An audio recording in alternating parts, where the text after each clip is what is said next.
and we have a substitute bill providing for 200 pesos across the board wage increase. Before we proceed on our voting, some of our members would like to make a short manifestation. Yes, Mr. Chair. Representative Rosas, you're recognized. Thank you, Mr. Chair. Mr. Chair, Gabriela Women's Party welcomes any initiative to increase the wage of our workers.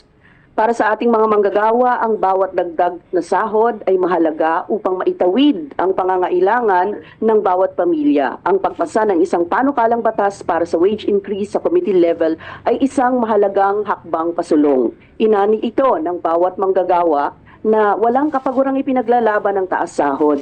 Hindi na dapat ito patagalin pa at nararapat na gawing prioridad ng gobyerno.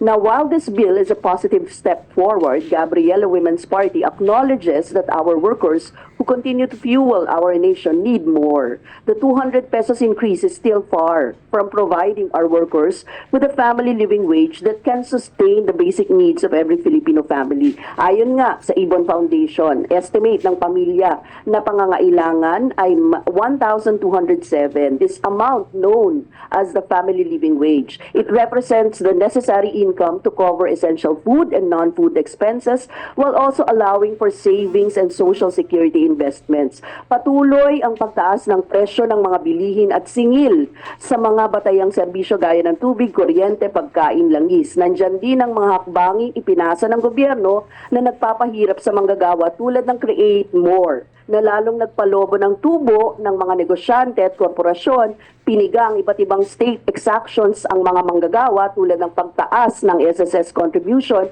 kaya naman mababaliwala ang mumong aumento sa sahod. The workers have long been pushing for a wage that meets the necessities of their families. Patuloy itong ipaglalaban ng Gabriela Women's Party. Mr. Chair, dagdag pa rito, hindi naman nagkakaiba ang presyo ng mga bilihin sa bawat rehiyon. Kaya naman, ang panawagan pa rin namin ay nagpapatuloy para sa pagbuwag sa regional wage boards at kailangan magkaroon ng national minimum wage. Sa gayon, hindi na magkakaroon ng pagkakaiba ang sahod ng mga manggagawa kada rehiyon. Ang Gabriela Women's Party po ay patuloy na kaisa ng mga manggagawa sa pagsusulong ng nakabubuhay na sahod. Maraming salamat at tuloy ang ating laban. Thank you very much. Representative Manuel, you're recognized. Thank you, Mr. Chair. Upon reading a copy of the substitute bill that we have in our committee, tayo po bilang Kinatawan ng Kabataan ay sumusuporta doon sa mga attempts na ating committee na finally ay legislated na taasan ang sahod na ating mga manggagawa. Ito ay pag-deviate doon sa matagal na practice na pinapaubaya sa mga regional wage boards ang mga wage hike, at nakita natin na kahit na may ilang mga rehiyon recently na nagtaas ng kanilang minimum wage, pero parang barya lang po talaga ang epekto nun sa ating mga manggagawa. Kaya naman iba pa rin, Mr. Chair, na meron tayong legislated na wage hike, no? Kaya naman positibong unang hakbang itong gagawin ng ating komite. Nonetheless, dahil po ang nasa konstitusyon natin dapat ay living wage ang tinitiyak sa mga manggagawa. Kaya ibig sabihin po ay nararapat pa rin na after whatever will happen to this bill, ay patuloy pa rin nating talakayin ang kalagayan ng mga manggagawa sa ating bansa. At dapat talaga'y proactive tayo sa pag-abot ng living wage sa ating bansa. Also, Mr. Chair, nandyan din ang efforts ng ating mga labor groups na dapat ay meron ding wage subsidy para naman doon sa mga maliliit na negosyo na mapapatunayan na hindi naman o hindi pa ganun ka-capacitated na tiyakin ang wage hike para sa kanilang mga manggagawa. So we hope that this can be a continued part of our discussions. Nonetheless, Mr. Chair, ay nandyan ang ating pagsuporta sa inisyatiba na ito. Ayun lamang, maraming salamat. Thank you very much. Representative Castro, you're recognized. Maraming salamat, Mr. Chair. Isang totoong magandang New Year sa ating mga manggagawa. Itong pagpupulong na ito na didesisyonan natin finally, no, yung dagdag sahod sa ating mga manggagawa. Bagamat tapos ito doon sa sinasabi nating living wage, nonetheless, ito rin ay talagang malaki ang maitutulong. Una, isang hakbang din itong panukalang substitute bill na ito para syempre no yung nakagawian na increase sa mga regional wage board ay mukhang ito yung natin alternatibo. So mukhang ito yung mas maganda na alternatibo, yung national legislated increase wage sa ating mga manggagawa. Isa po talaga, Mr. Chair, na pinoproblema ng ating mga manggagawa ay yung pagtaas ng mga presyo ng mga bilihin o yung inflation. Hindi na makaagapay talaga yung sweldo ng ating mga manggagawa. Kaya napapanahon, Mr. Chair, itong committee na ito na magde-decide tayo no, doon sa wage increase ng ating mga manggagawa. Well, masalamat na rin tayo no, dahil ibinunga ito ng walang kapagurang struggle ng ating mga manggagawa na naririto ngayon sa bulwagang ito, no? Kung hindi po tayo tumigil sa paglalabi, pagrarally, pagdialog kay speaker, pagdialog sa sinuman na pwede nating makatulong sa pagtaas ng sweldo. Kaya ito po ay bunga ng pagpapagal at pagkilos ng ating mga manggagawa. So, yun lang po, Mr. Chair. At sana po, katulad ng sinabi ni Kong Raul, no, yung subsidy rin dun sa ating mga maliliit na negosyo na pwedeng maapektuhan nito. Welcome din po yun sa amin. Thank you po. Salamat po, Representative Magsino. You're recognized. Yes, Mr. Chair. Magandang umaga po sa ating lahat, Mr. Chairman, sa lahat po ng mga labor groups na nandito ngayon. Mr. Chair, ang aking pong pagsuporta dito po sa ating substitute bill ay dahil po sa pagmamahal natin sa ating mga OFWs and their families left behind.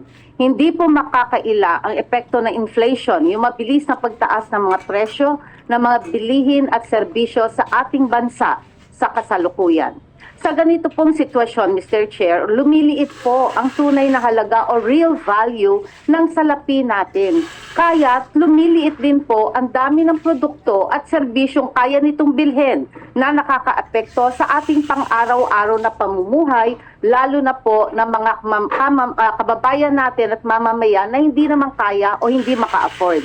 Sa uri po ng pang-araw-araw na ito, ang ating mga manggagawa, lalo na po ang mga pamilya ng mga OFWs natin, mariin pong dagok ito sa kanilang kabuhayan at kanilang pamilya. Kaya nga po umaalis sila, nag-a-abroad dahil hindi po nila kayang sustentuhan ang pangangailangan ng kanilang pamilya. Mr. Chair, para po sa akin, ang panukalang batas na ating pinag-uusapan ngayon ay suporta lamang po ng mga wage orders na inilalabas ng ating regional wage boards.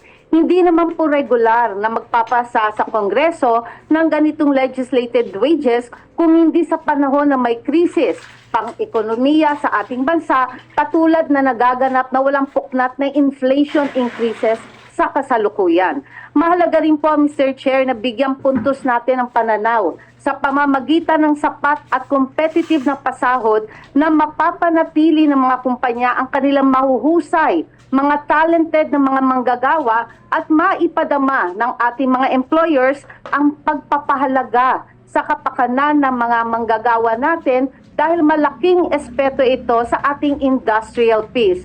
Subalit higit sa lahat, Mr. Chair, wala pong katumbas o halaga ang negatibong epekto ng pagtataas ng sahod ng ating mga manggagawa ang makatatapat sa tungkuling pangalagaan, proteksyonan ang kabuhayan ng ating mga manggagawa na silang pangunahing namang nagpapatakbo ng ating bansang ekonomiya. Panghuli, Mr. Chair, gusto ko pong sabihin na ang pangingibang bansa ng ating mga OFWs ay dapat po dala ng free choice. Hindi dahil sa kawalang pag-asa, hindi dahil sa wala silang maasahan sa ating bansa. Dapat magkaroon po sila ng dissenting trabaho, lalo na sa kanilang reintegration. Pagbalak na po nilang umuwi at magstay for good dito sa ating bansa, dapat naman merong mangyayari sa kanila. kung ang unang hakbang na makamit ay isang maayos na kabuhayan na magkakaroon ng makatarungan at napapanahong minimum wage, hangad po na ang proseso ng ating legislation ay ating matutukoy ang sadyang nararapat na halaga na itataas ang minimum wage ng ating manggagawa, ganun din po ang napakalaking pamilya ng ating mga OFWs na naninirahan at naiiwanan ng kanilang mga mahal sa buhay. Isaalang-alang natin na ang usaping ito ay importante at dapat magawa sa lalong madaling panahon. Hindi lamang po pamilya ng OFWs, malaking tulong po sa ating ekonomiya kung ang ating pong purchasing power ay maduduktungan at tataas. Sa ating po mga employers, nakikiusap po tayo. Ang laban na ito ay magtulong-tulong po tayo. Hindi lamang po ito para sa manggagawa, kundi magiging napakaganda sa inyong mga kumpanya dahil tataas ang moral ng inyong mga empleyado, malalaman nilang sila'y pinapahalagahan, magkakaroon po ng retention ang inyong mga employee, hindi na po magpapalipat-lipat at hindi na po mag-a-abroad, mag-i-stay na sa ating bansa. Ganun pa man, Mr. Chair, ang OFW Party List ay naninindigan. Tama lang po, nararapat, oras na, ngayon na. Maraming salamat po. Salamat po.